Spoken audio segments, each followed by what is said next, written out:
हल्दी घाटी युद्ध में विजय हुई महाराणा प्रताप की,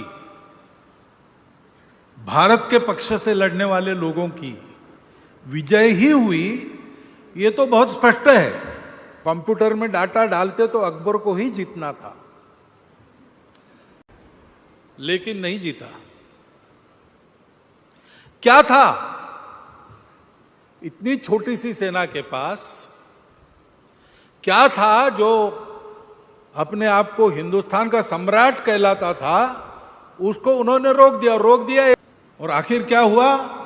हम एक हाथी लेकर वापस गए, और जब हाथी पर बैठकर जा रहे थे तो मेवाड़ की सामान्य जनता मिट्टी के ढेले फेंक फेंक कर हमको मार रही थी। हमने कुछ नहीं किया, और जीते कौन? हम जीते। ऐसे भी होता है क्या?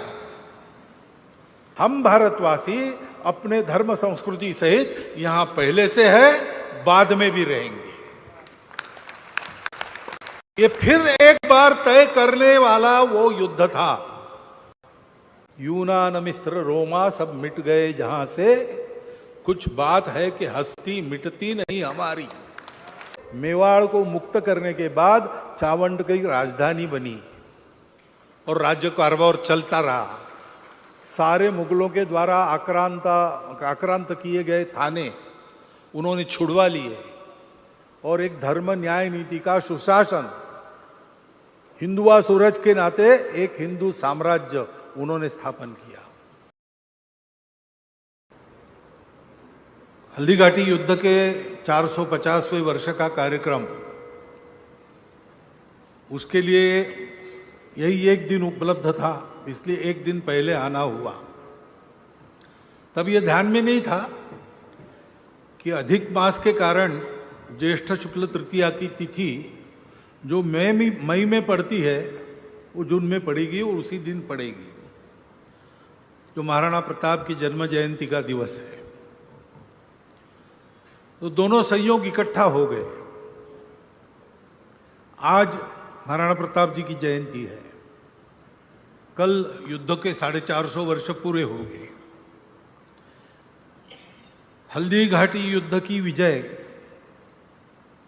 क्यों हुई? इसलिए कि महाराणा प्रताप का जन्म हुआ।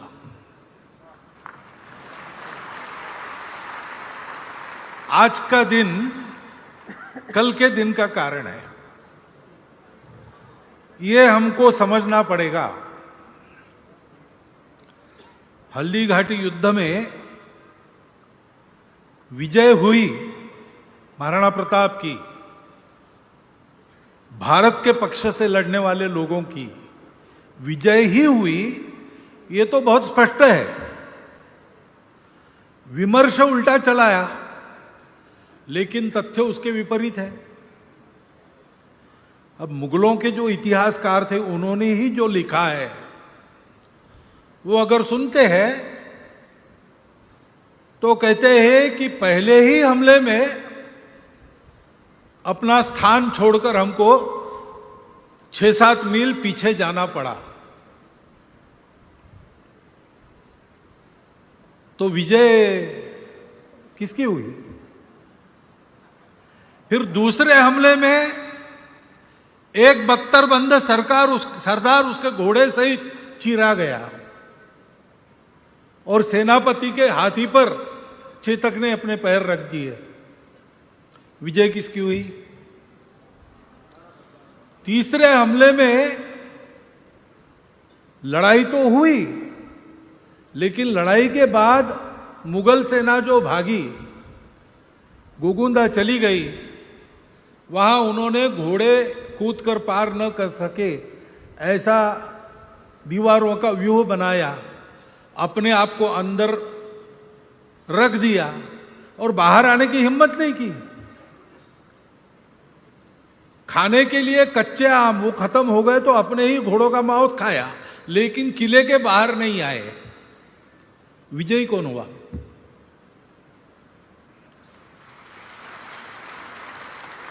ये जो ऐसे नैरेटिव बनाने वाले इतिहासकार रहते, उस जमाने में भी थे, उनकी आदत रहती है। एक दूसरा उदाहरण मैं देता हूं। बाबू कुंवर सिंह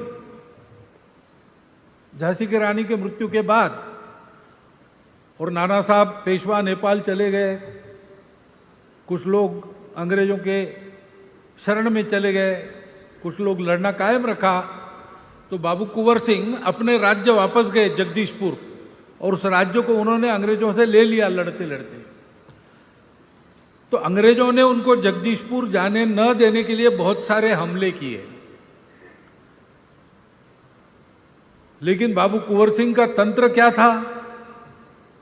जो राणा प्रताप ने हल्दी घाटी के युद्ध में तंत्र का इस्तेमाल किया,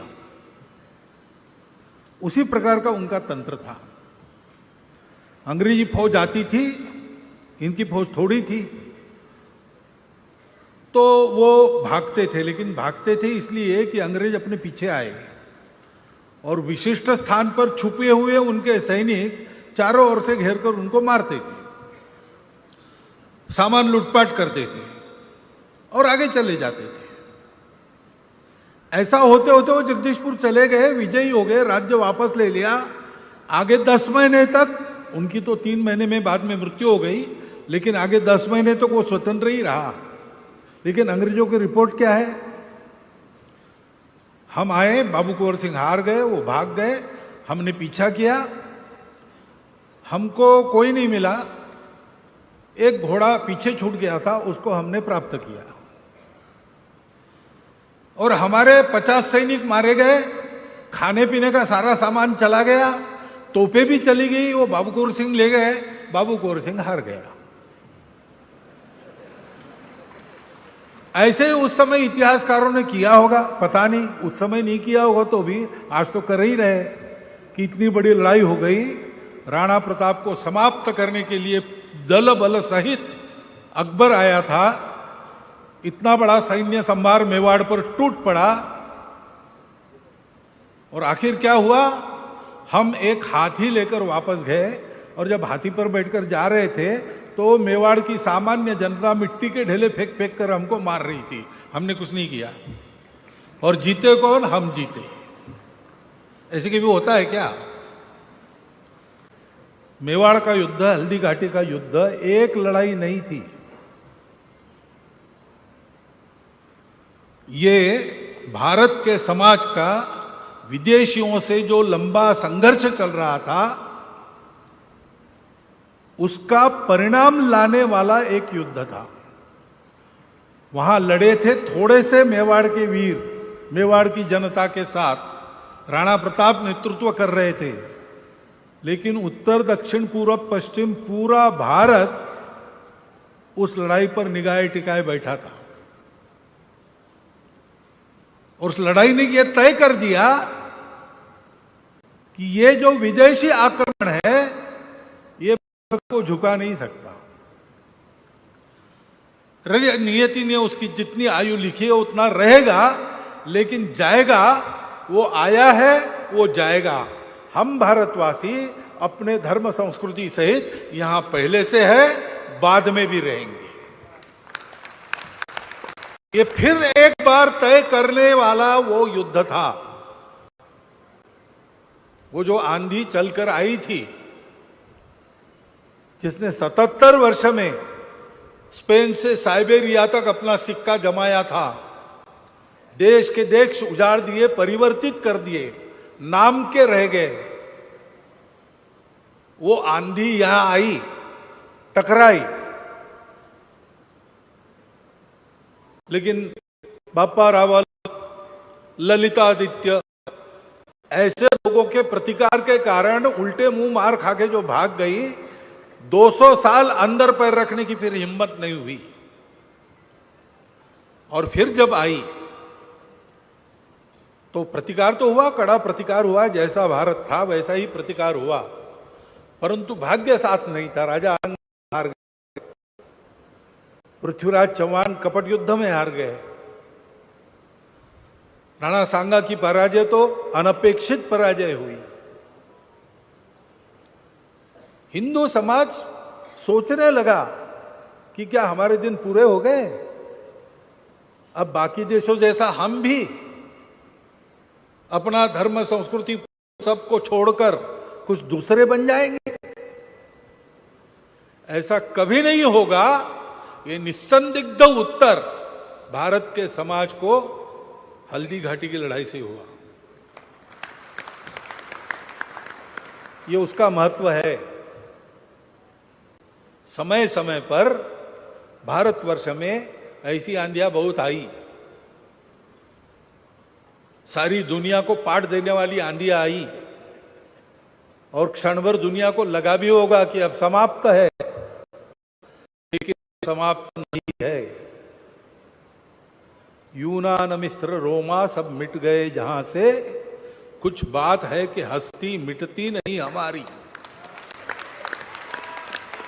वो हस्ती हमारी पूरे रणावेश के साथ उग्र रणचंडी का रूप धारण करके उस समय हल्दी घाटी के मैदान में, हल्दी घाटी के दर्रे में प्रकट हुई और उसने पास के मैदान को रक्त तलाई बना दिया। यह हमारा पराक्रम है, यह हमारा अमरत्व है। और जैसा मैंने कहा कि संयोग से उसका मूल जहां है, उस मूल के जन्म का दिन आज पड़ता है। हमको विचार करना पड़ेगा ऐसा क्यों हुआ। कंप्यूटर में डाटा डालते तो अकबर को ही जीतना था, लेकिन नहीं जीता। क्या था? इतनी छोटी सी सेना के पास क्या था जो अपने आप को हिंदुस्तान का सम्राट कहलाता था? उसको उन्होंने रोक दिया एक बार नहीं, उसके बाद कभी मेवाड़ की स्वतंत्रता पर आंच लाने की ताकत उनकी दिखी नहीं। टकराए बार बार, लेकिन हर बार वापस हुए। वो क्या था? कौन सी ताकत थी? एक बात है जिसका महाराज जी ने बार बार आपको स्मरण कराया है कि केवल राणा प्रताप नहीं लड़े, केवल उनकी सेना नहीं लड़ी, केवल मेवाड़ का राजवंश नहीं लड़ा, पूरा समाज लड़ा। सब भेद भूलकर लड़ा। जात पात की बात, खान पान रीति रिवाज की बात दूर हो गई, पूजा पाती भी अलग अलग थी, वो भी दूर हो गई।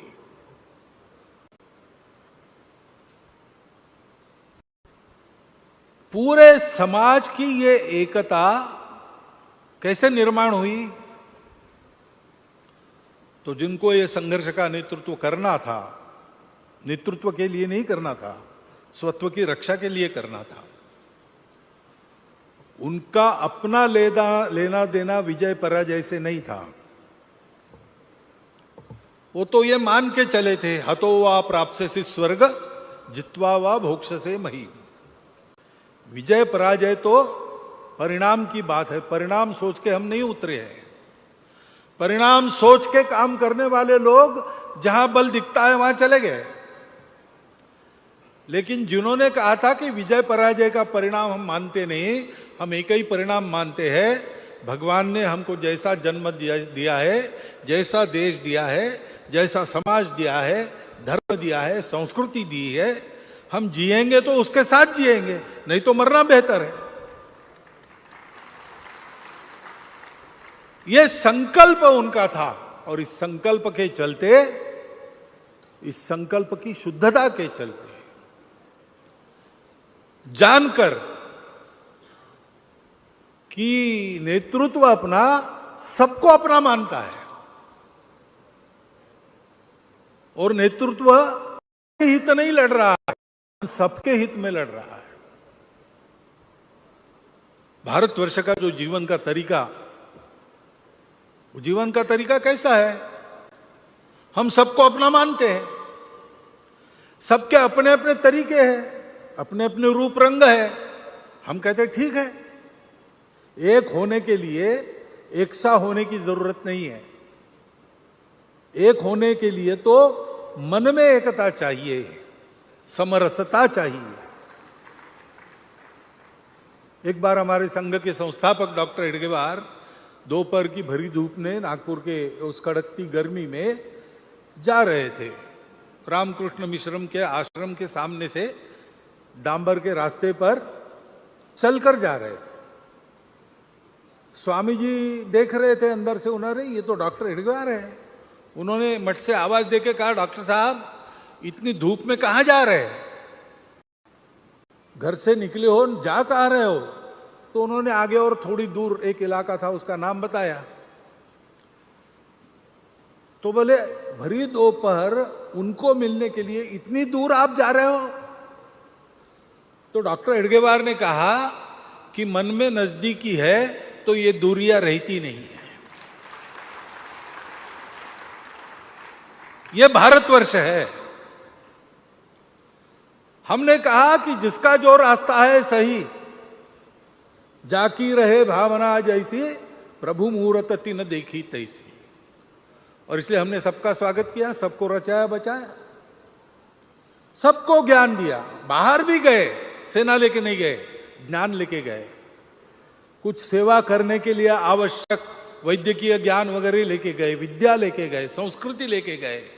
जाके हमने दोस्ती की और दोस्ती के आधार पर अपनी अच्छी बातों को सारी दुनिया को दिया। ऐसे हम भारतवर्ष, ऐसे हम जी रहे थे। थोड़ा सा असावधान हो गए तो हमने सोचा दुनिया में सब लोग ऐसे ही है। लेकिन दुनिया में एक नई बात निकली, हम ही सही बाकी सब गलत।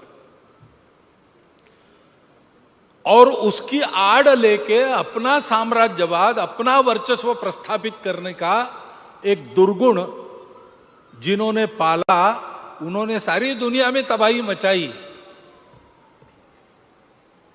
अब ये भारतवर्ष के भाग्य में ही है कि दुनिया की ऐसी दुष्ट ताकतें वो अपने जीवन भर दुनिया में अपने खेल करती है और मरने की बारी जब आती है तब भारत की ओर दौड़ती है। उनकी उत्तर क्रिया हमको ही करनी पड़ती है।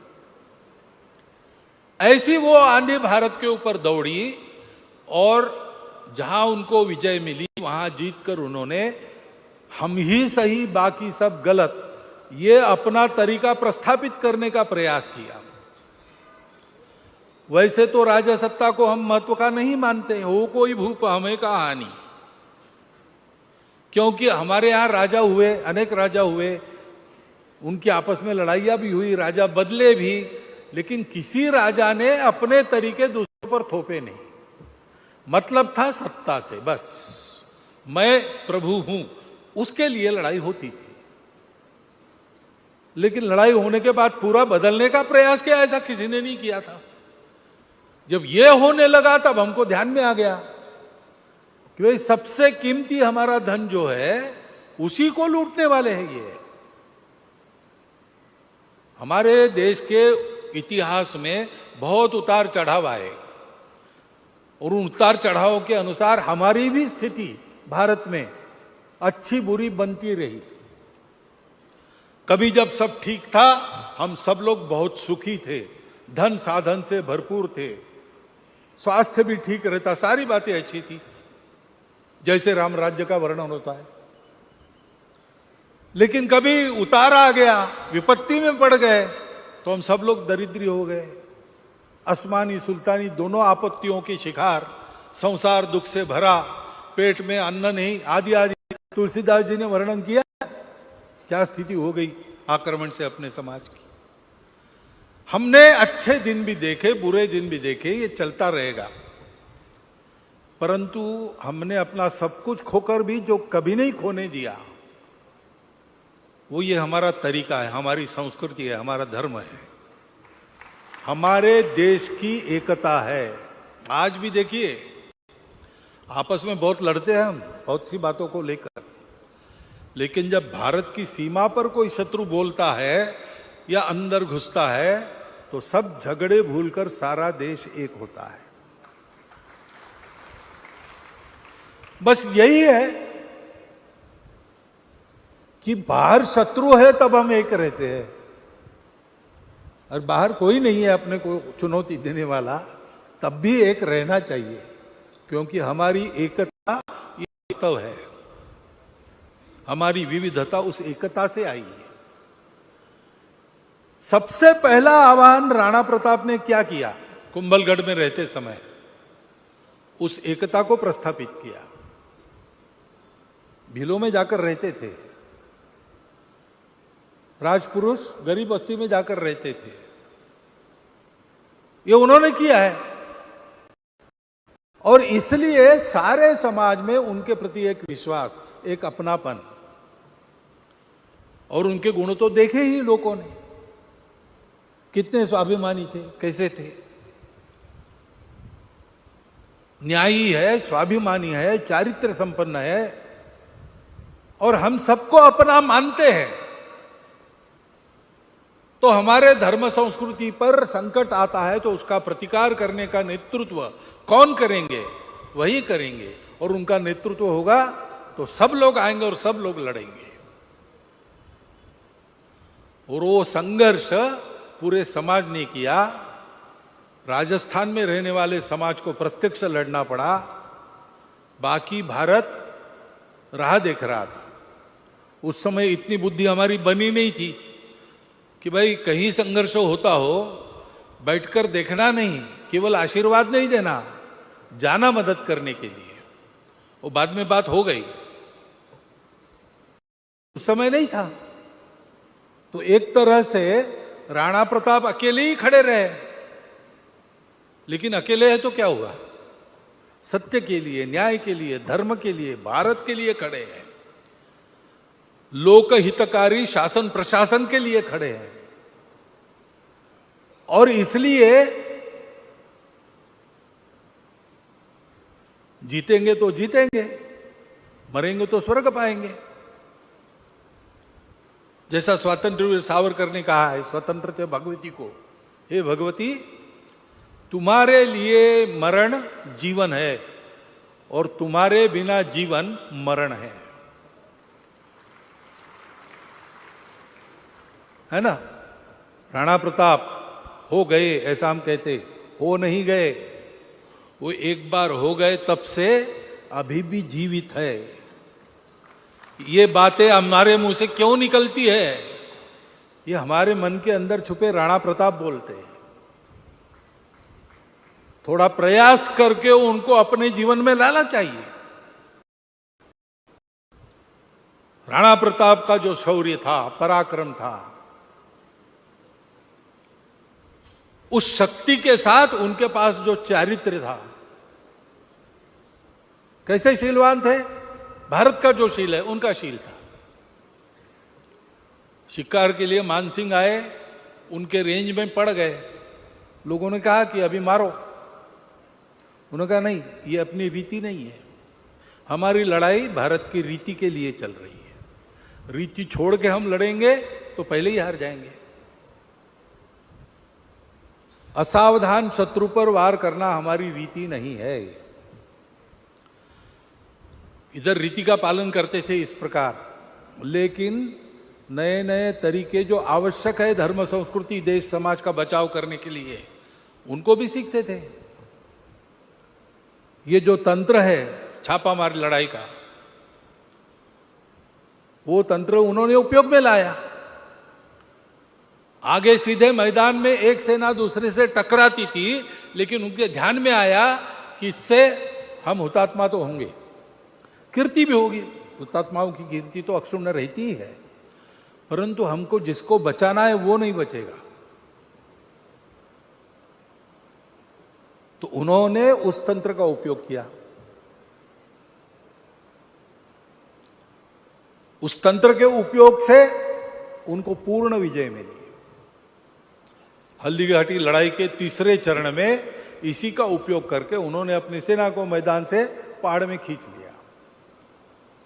वो सेना सुरक्षित हो गई। आगे चल के मेवाड़ को मुक्त करने के बाद चावंड की राजधानी बनी और राज्य कारभार चलता रहा। सारे मुगलों के द्वारा आक्रांत किए गए थाने उन्होंने छुड़वा लिए और एक धर्म न्याय नीति का सुशासन, हिंदुआ सूरज के नाते एक हिंदू साम्राज्य उन्होंने स्थापन किया। अकबर विस्मृति में चला गया। आज हम राणा प्रताप की जयंती करते हैं। दुनिया में कहीं पर आपने सुना है अकबर की जयंती होती है? तो जीता कौन है भाई? हल्दी घाटी की युद्ध में विजय किसकी, ये कोई शंका की बात है? भ्रम उत्पन्न कैसे होता है? आज हम यहां बैठे हैं, धर्म संस्कृति की बात कर रहे हैं, यहां भगवे झंडे लगे हैं, साफ है कि हल्दी घाटी में राणा प्रताप जीते, इसलिए हो रहा है। लेकिन हमको यह ध्यान में रखना चाहिए कि किन बातों के कारण जीते। वो केवल सेना के सामर्थ्य की बात नहीं है। सेना और शस्त्रों का सामर्थ्य देखेंगे तो अकबर का पलड़ा भारी था, लेकिन जो उसके पास नहीं है वो इनके पास था। ये सूर्यवंशी है ना,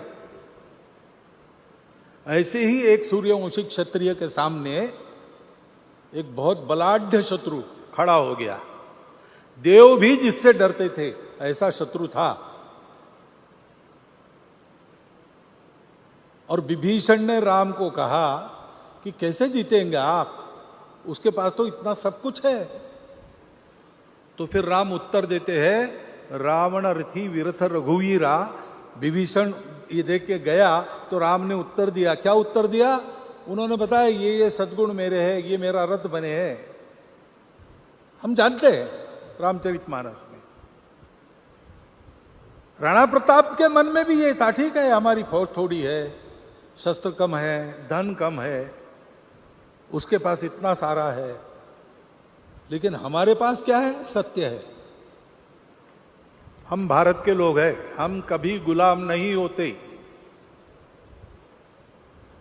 एक चाणक्य हो गए, उन्होंने हमको मंत्र दे दिया है, वो आज भी हम नहीं भूलते।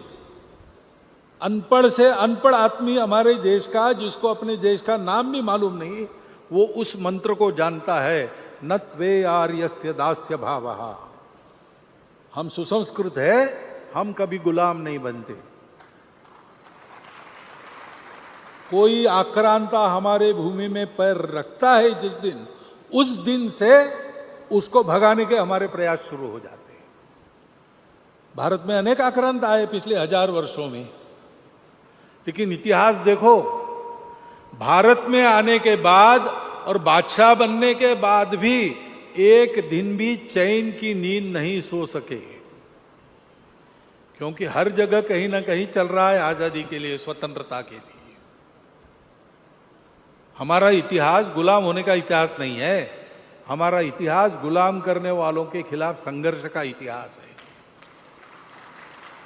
राणा प्रताप ने पूरे हिंदू समाज को, भारतवर्ष को और इन आक्रांताओं को भी संदेश दिया कि तुम समझ रहे हो कि अब भारत झुक गया, लेकिन ऐसी गलतफहमी में मत रहना, भारत जिंदा है, प्रबल भी है और तुमको भगा भी सकता है। ये बात उस पुण्य पर हुई, इसलिए हम उसका स्मरण करते हैं और राणा प्रताप की जयंती पर उनके पुण्य चरित्र का स्मरण करते हुए उसके पीछे जो गुणवत्ता थी, स्वाभिमान, स्व का गौरव। स्वाभिमान यानी स्वयं के ऊपर व्यक्तिगत गर्व करते थे क्या राणा प्रताप? नहीं, वो विनम्र थे स्वभाव से, गर्वीले नहीं थे। कोई एक राज परिवार का वो गर्व था क्या? नहीं, राज परिवार था, परंतु वो भारत का था। एक कवि ने उस समय कहा कि सारी लड़ाई हो गई और पूरे युद्ध में अकबर ही हार गया, क्योंकि राणा प्रताप ने अपना धर्म नहीं छोड़ा। उनको हम हिंदुआ सूरज क्यों कहते हैं? तो लड़ रहे थे सत्य के लिए, धर्म के लिए, संस्कृति के लिए, अत्याचारों के खिलाफ लड़ रहे थे, अपने देश की स्वतंत्रता का गौरव मन में धारण करके लड़ रहे थे। केवल अपने लिए नहीं लड़ रहे थे, स्वार्थ के लिए नहीं लड़ रहे थे। और ऐसा राज्य अपना स्थापित होता है तो ये परकीय राज्य और अपना राज्य, इसमें क्या अंतर है, वो दिखाने का उनका सामर्थ्य था, उन्होंने दिखा दिया। कैसे सुव्यवस्था होती है इस अपने राज्य में, कैसे कलाओं का, विद्याओं का विकास होता है। राणा प्रताप जी के कारकिर्द का पूरा अध्ययन बाकी है, ऐसा मुझे लगता है। चावड़ में बैठकर उन्होंने जो सुराज्य का प्रवर्तन किया, उसके बारे में अधिक अध्ययन होना चाहिए। हमारे ऐसे राजाओं ने जो राज्य किए हैं, उसमें जो व्यवस्थाएं थी, जिस प्रकार विचार होता था, वो सारी बातें आज भी राज्यकर्ताओं के लिए कुछ पथ प्रदर्शन करती है। जो उसकी मूल बातें, बेसिक्स है, आज भी प्रजा को खुशहाल रखने के लिए, सुराज्य स्थापना के लिए उन्हीं का उपयोग करना पड़ेगा। अपनी दृष्टि से आए हुए वो तत्व है जिसमें राजा और प्रजा का अद्वैत रहता है।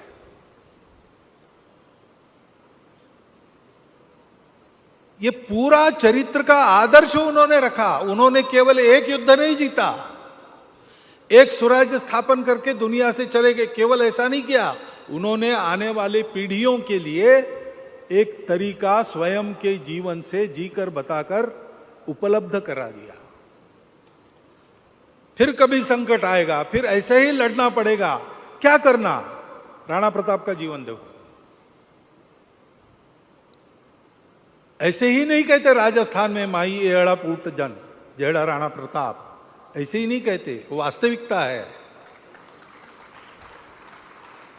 आज की स्थिति में महाराज जी ने कहा कि भारत के उत्थान से जिनके स्वार्थ के दुकान बंद होंगे, ऐसे अंदर के और बाहर के पूरे दुनिया के ऐसे लोग षड्यंत्र कर रहे हैं कि भारत उठ न पाए। झूठा नैरेटिव देते हैं, झूठे रिपोर्ट्स करवाते हैं, तरह तरह की हथकंडे रचकर हमको झुकाने के लिए कर रहे हैं। हम कैसे इस परिस्थिति से पार पाए। वो लोग साधन संपन्न है, जनबल, धनबल, संगठन बल सब है उनके पास। हमारी जनसंख्या, हमारे पास ये धन साधन कम है, तो किस आधार पर हम खड़े रहे। जैसे राणा प्रताप खड़े रहे अपने स्वत्व के आधार पर, अपने धर्म संस्कृति के आधार पर, स्व गौरव और स्वाभिमान के आधार पर, हम वैसे ही एक होकर खड़े रहे। जैसे राजस्थान में राणा प्रताप ने मेवाड़ की जनता को इस आक्रमण के विरुद्ध संगठित किया, ऐसे ही एक होकर हम खड़े रहे, ऐसे ही सद्गुणों का आचरण करें।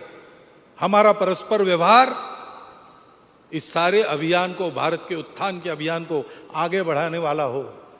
हम अपनी छोटी छोटी संकुचित पहचान की बातें छोड़ दे।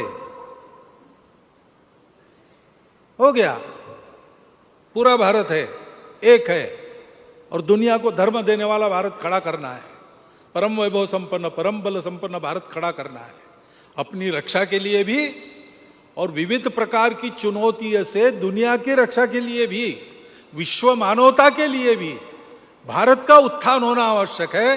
भारत का उत्थान होना है तो हम सब भारतीयों में सद्गुणों का, सच्चारित्र का, बल का, सब बातों का उत्थान होना आवश्यक है।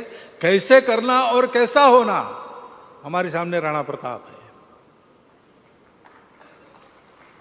वो हमेशा रहेंगे, और जितनी मात्रा में हम उनके सद्गुणों का, उनके स्वाभिमान का, उनके स्वगौरव का, उनके शौर्य का, बल का, तेज का अनुकरण करेंगे, उतनी मात्रा में वो सदैव रहेंगे, सदैव रहेंगे। और जब तक वो है, तब तक हल्दी घाटी का युद्ध जितने बार होगा उतनी बार हम जीतेंगे। इसमें कोई शंका रखने की आवश्यकता नहीं। हमको जीतना है, हमको विजय करनी है, क्योंकि ये विजय हमारी विजय नहीं है, ये दानवता पर मानवता की विजय है, ये अव्यवस्था पर व्यवस्था की विजय है, ये दुर्गुणों पर सद्गुणों की विजय है, ये अधर्म पर धर्म की विजय है। धर्म, व्यवस्था, सद्गुण, विश्व मंगल, विश्व कल्याण की कामना लेकर हमको उस संघर्ष के योद्धा के नाते खड़े होना है और सर्वथा अपने जीवन में राणा प्रताप के जीवन के सद्गुणों का अनुकरण करना है। ये संकल्प लेकर आज हम यहां से जाएंगे तो ये जो पुण्य पर्व है, जिसमें विजय और विजय का कारण दोनों का उत्सव है, वह पुण्य पर्व अपने पूर्ण फलों के साथ हमारे जीवन में फलित होगा, ये मेरा विश्वास है। यही आह्वान करता हूं और आपको धन्यवाद देता हुआ मेरे 4 शब्द समाप्त करता हूं।